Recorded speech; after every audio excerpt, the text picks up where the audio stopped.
ایمان والو سچی توبہ کر لو عسى ربكم ان يكفر عنكم سيئاتكم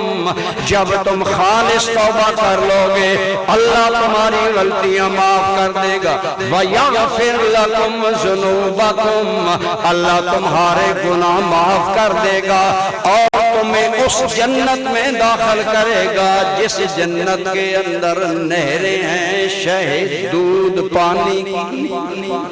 پاکیزہ شراب کی نہریں وہ شراب ہے جو تمہیں وہاں عطا کیا جائے گا گویا وعدہ کیا اگر سچی توبہ قبول کر لو توبہ تو ہر کوئی کرتا ہے ہم بھی کہتے ہیں میری توبہ لیکن حضرت علی گزرے ایک آدمی کہہ رہا تھا استغفر اللہ واتوب الیہ میں اللہ سے گناہوں کی معافی مانگتا ہوں اور میں توبہ کرتا ہوں حضرت علی دل کے طبیب تھے حضرت علی صاحب نظر تھے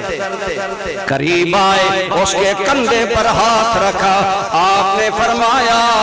گلے کے اوپر سے استغفار پڑھنے سے بات نہیں بنتی کیا تیرا یہ استغفار کرنا توبہ کرنا تیرے دل میں بھی ہے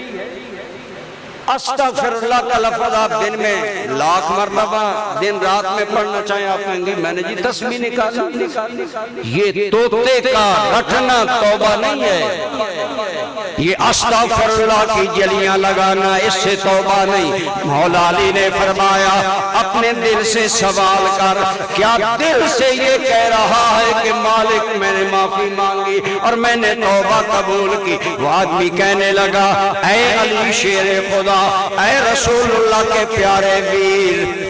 اے اللہ کے پیارے محبوب بندے علی مجھے بتا سچی توبہ کیسی ہوتی ہے فرمایا پہلی بات سچی توبہ یہ ہے جو گناہ کر بیٹھا آج عزم بالجزم کر کے میں آئندہ یہ گناہ فرمایا پہلی بات گناہ چھوڑ دو دوسری بات گناہ پر شرمندہ رہو تیسری بات جو توبہ سے پہلے جتنے فرض رہ گئے ادا کرو اگر نماز رہ گئی وہ ادا کرو اگر بیوی کے حق رہ گئے وہ ادا کرو اگر ماں باپ کی خدمت کا حق رہ گیا وہ ادا کرو پڑوسیوں کے حق رہ گئے وہ ادا کرو چوتھا کام جو بندوں کے حق مارے وہ بندوں کو واپس کرو اور فرمایا پانچواں کام اب ڈٹ جاؤ جیسے گناہوں میں نفس کو موٹا کیا ہے اب اللہ کو راضی کرنے میں بھولنا شروع کر دو تڑپو رو معافیاں مانگو ہر وقت فکر رکھو اور اللہ کی فکر میں اللہ کو راضی کرنے میں خوب محنت کرو خوب کوشش کرو جیسے گناہ کر کے نفس کو موٹا کیا اب گناہ کو ذلیل کرو